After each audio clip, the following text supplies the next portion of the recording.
After buying a wine farm in partnership with some friends of mine, we all started discussing making wine. So eventually we started making wine. What started off as a hobby is now turning slightly a little bit more serious. Well,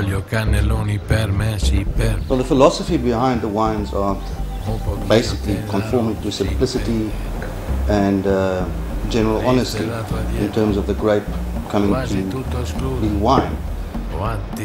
We don't have fancy equipment to starters, so we can't really make wine in a supermarket style.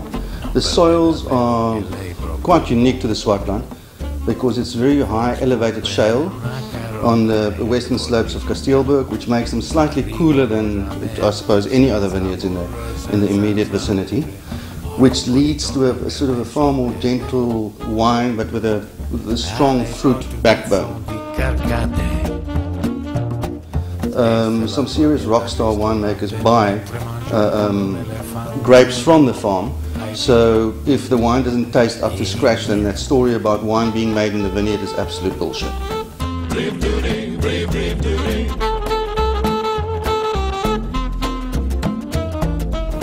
We make a few ranges depending on where the grapes come from. We've got a wine that we call the Farm 1120, which is solely made from grapes that comes from the Farm Mountain View on the western side of Kasteelberg. Then we've got a wine that is a little bit more sort of for the light-hearted, and it's dedicated to the US van der Westhuizen video, Susan Boyle Stalker and Hunter S. Thompson, and this is a Tres Estrellas, which is a very nice serious Shiraz.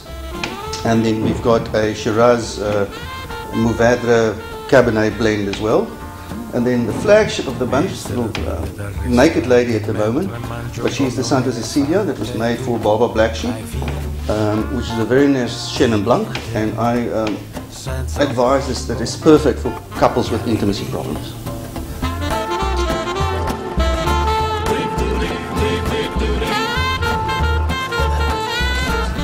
I do believe in bad wine, and good wine, and very good wine.